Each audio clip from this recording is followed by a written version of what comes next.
Candidate, it is 0200 hours on Monday, February 2nd, 2019, and a major ice storm has knocked out power to the city of Hartford and most of the state. The department's auxiliary generator has failed and there is no power in the building. The governor has declared a state of emergency for the state. The forecast for the next day is record cold with high temperatures near 5 degrees. You are the ranking supervisor on duty. At 0200 hours, dispatch informs you a large apartment building at 1429 Park Street that converted from an old factory is on fire with dozens of trapped citizens. The fire is spread west across Bartholomew Street to a multi-story business. 200 people are homeless because of the fire and require shelter. The 4-alarm fire has consumed many resources from the Hartford Fire Department, and Park Street from Francis to Poe Park Highway is closed off. One of your sergeants, Barbara Jones, has suffered smoke inhalation and is unconscious. At 0201 hours, Booking Sergeant Amos Hernandez informs you that a prisoner has choked another prisoner to death and then hung himself in his cell. Due to the power outage, the camera system was inoperable. At 0203 hours, a jet fuel tanker on I-84 East lost control over the I-91 merger bridge and fell over onto the highway below, which is also I-91 North. The fire has weakened the bridge supports and collapse appears imminent. How would you handle the situation? Well, first and foremost, I want to take all the information that I'm given. I want to assess what issues I have.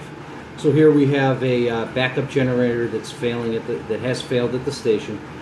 We have a large fire on Park Street, and that's also spreading to Bartholomew, that's resulting in displacement of citizens, also citizens at risk. We have an injured officer. We also have a fuel taker on 84 that's turned over, fell onto 91 and weakened the bridge. And lastly, we have storm prep. Based on my experience, different roles I've had as a supervisor, as a sergeant, including overseeing a street crimes unit in the Major Crimes Division, I've learned that prioritizing things is a must. We need to prioritize our responses. One of these prioritizations is any time that there's a risk of safety to either the public or an officer. That being said, I would go about this at a priority rate. Immediately, I'm going to have dispatch fleet that all police personnel are held over pending further notice. Given the circumstances, I'm going to initiate the blue plan. This basically brings in resources from surrounding towns. This is an agreement we have between the Hartford Police Department and surrounding towns in such instances such as this, that we would request their resources and assistance. So after I've prioritized these incidents, I'm going to go about them based on that. The first that comes up is the Park Street fire, 1429 Park Street. It's spread to Bartholomew Avenue, and I also have a hurt officer at the scene. First thing I want to do is I wanted to respond to this scene. I want to make sure that as soon as I get to the scene that I put myself off with dispatch over the radio. While responding, I'm going to make some coordinations. I'm going to contact the booking sergeant. I'm going to order him to contain the crime scene there until my return.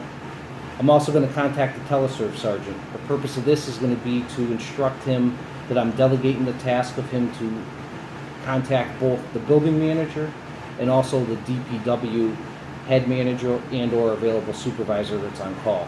The purpose of this is to them to start to address the issue that we have with the generator and to get those wheels in motion while I'm addressing the active scenes here.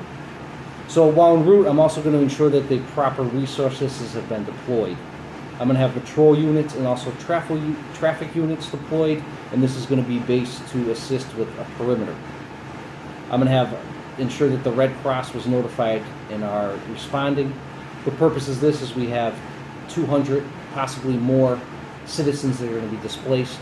We're going to want to use the Red Cross to assist with housing placement, especially given the extreme cold temperatures.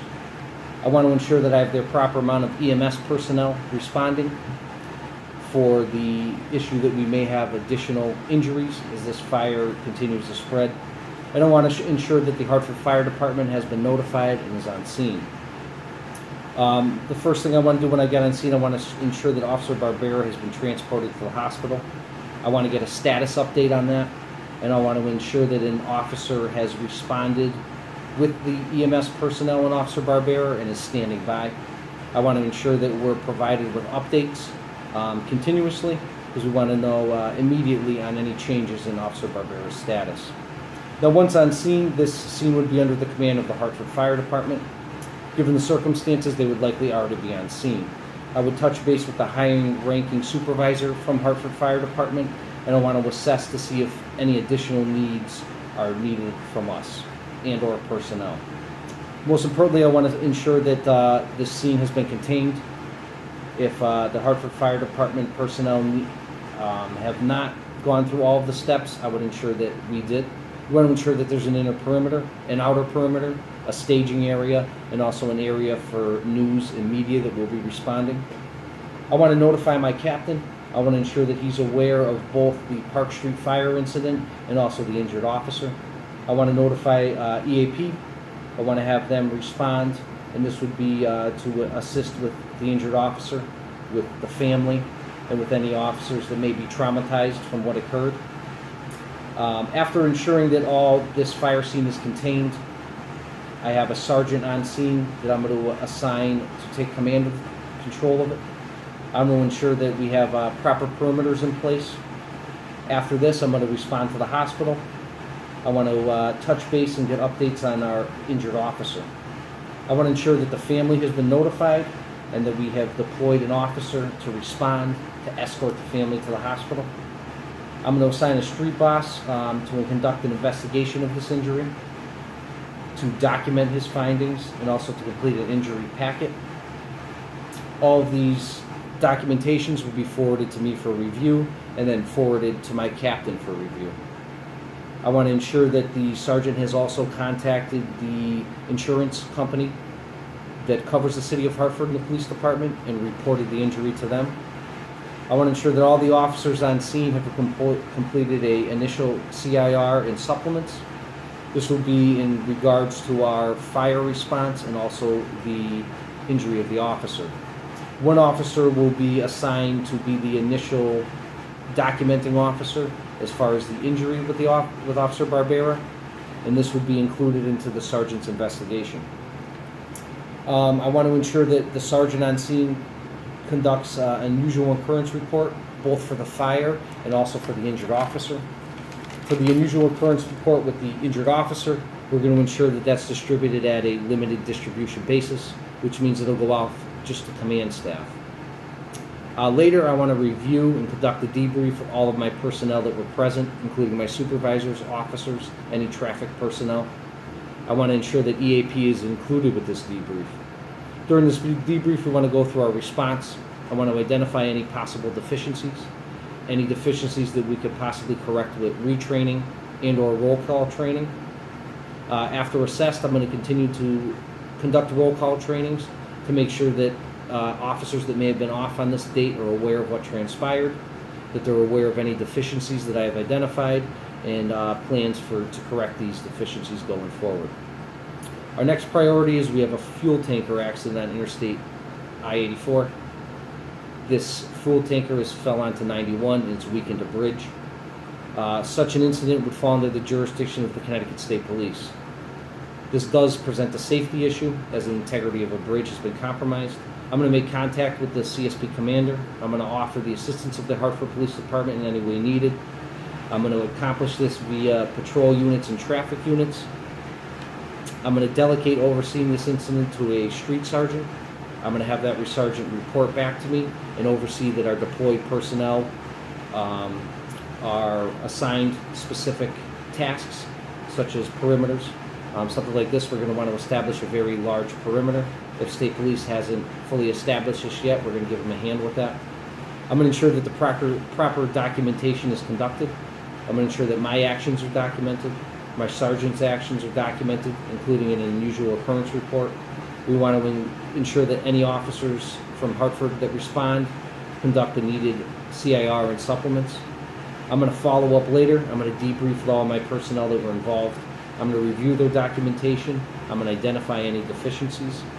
I'm going to notify my captain both during this incident and after the incident. I want to conduct a roll call training. During this roll call training, I want to make officers aware of the issue that transpired, of any deficiencies that we may have identified, and the steps we are taking to correct those deficiencies. If any of these deficiencies were found to be policy violations with any officers or supervisors, we would properly investigate that. I would notify my captain. I would notify the IAD commander. In such instances, this would likely be under my investigation. I would conduct a thorough investigation. I would look into the officer and/or supervisor's past history through their internal affairs packet, through their internal affairs history, and through the personnel history. If any kind of retraining or discipline through our progressive discipline system applied, I would document my findings. I would give a recommendation for discipline, and I would forward that to my commander and up the chain of command for review. Now that we've squared away our priority 2 issue, we're going to move on to the next, which is the generator issue. As previously stated, I've assigned this to the headquarters sergeant. I have assigned him to ensure that DPW and the building manager respond. I want to make sure that I notify my captain of the issue. I want to make sure the proper documentation occurs. This is to include myself documenting my actions, my sergeant documenting his actions via an unusual occurrence report that were properly disseminated, and that any officer that was involved conduct either a CIR or a supplemental report. At the end of this, we want to follow up. I want to review our response as a police department. I'm going to conduct roll call trainings. I'm going to identify any deficiencies. They're going to be brought to the attention of my personnel both during roll call training and a debrief after the incident. I want to assess our response. I want to see if there's anything we can improve on. I want to assess the policy and emergency procedure in place for generator. If our backup generator does fail, if any deficiencies or improvements are brought to my attention, I would forward this to my captain for review and possibly amendment to our policies in regards to this. The last thing that we're going to look into is now we have a crime scene at booking. I want to, as previously stated, I contacted the booking sergeant. I ordered him or her to ensure that the crime scene was secured.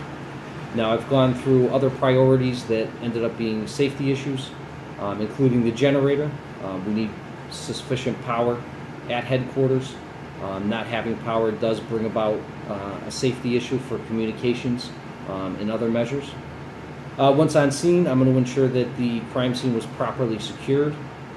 I want to ensure that my captain's notified, that the internal affairs commander is notified, that the EAP coordinator is notified, that the major crimes commander is notified and responding, that due to this is an in-custody death, the state's attorney is notified. It would be at the discretion of the state's attorney and the chief of police whether our Hartford Major Crimes Division would investigate this, or if the Connecticut State Police Major Crimes Division would investigate this. I would touch base with the Major Crimes Commander. If needed, I would make the notification to the Connecticut State Police Major Crimes Commander to make them aware of the issue so they could respond. I'm going to look over my employees' documentation. I'm going to ensure that at appropriate time that the medical examiner's office is notified at the conclusion of the investigation. I'm going to ensure that a crime scene log was completed by my personnel and was kept up to date. This would be turned over to whichever department or agency is going to lead the investigation. I'm going to document my actions. I'm going to ensure that my sergeant documents his actions, including the distribution of an unusual occurrence report. I want to ensure that all my officers on scene conduct all the needed documentation. This is going to include a CIR and supplemental reports. Now, at the conclusion of this, I want to follow up. I want to conduct a debrief with all my personnel involved. Given this is a traumatic incident, I want to ensure that the EAP coordinator is involved in this. I want to review all their documentation. I want to identify any deficiencies. These deficiencies are going to be brought forth in roll call training. The roll call training is going to have a dual purpose. It's going to make the officers that may have been off on this date aware of what transpired, and it's also going to bring forth any deficiencies in the corrections that we deem appropriate. I want to review the policies and suggest any change in additions to this to my captain to ensure that we have something in place in the future to ensure that the well-being of our prisoners is checked on more frequently. After the review of the booking personnel's findings, if I find any kind of policy violation, I'm going to make my captain aware of this. I'm also going to make sure that the commander of the Internal Affairs Division is made aware of this.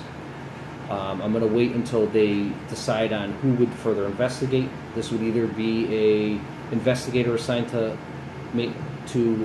IAD, or myself. Either way, I'm going to ensure that the proper investigative steps are taken. This would include a thorough investigation. This would include checking the history of any of the officers or supervisors involved to see if there's any kind of pattern of an issue. At the conclusion, the findings of this investigation would be documented. It would be forwarded through the chain of command. It would include a recommendation for discipline, whether it be retraining and or progressive discipline. Later on, I want to follow up with any receiving such discipline. I want to monitor their work performance. I want to ensure that afterwards, once they return to work, whether it be after retraining or discipline, that they're going about their daily needs appropriately, that they're acting professionally. Most importantly, I would meet with any of my personnel that received discipline privately. I would explain to them that discipline is in place to be a learning procedure, that I would expect them to learn from their mistakes. Then me, myself, as a supervisor, would not hold this against them. They would start with a clean slate, and I would like to continue to see them progress professionally with their career. I'm also going to ensure that my sergeant of the booking division completes an SIR if deemed appropriate, and this would be in regards to his personnel and their response. Lastly, we have a storm coming in, so we want to take the needed precautions. I'm going to ensure that all my personnel respond to DPW, and the purpose for this, and this is Department of Public Works, is going to have chains put on our vehicles. We want to do this as expediently as possible, because any cruiser that gets stuck in a snowbank or stuck out in the road, that's just one less cruiser or one less officer we have to respond. So we want to proactively get on top of this. We want to ensure that our officers have every means possible to get through weather such as this. Also, during winter storm prep and taking into consideration the very low degrees, we want to have officers that are deployed out there to seek out homeless individuals and to transport them to shelter. At the end of this, I'm going to assess all of my personnel's response. I want to see if there's anything we can improve on. I want to look into it to ensure that the officers were actively locating homeless individuals and taking them to shelter. At the end of this entire day, I want to then sit down and I want to assess all of my responses as a commander. I want to take into account the different notifications that I conducted, the documentation that I reviewed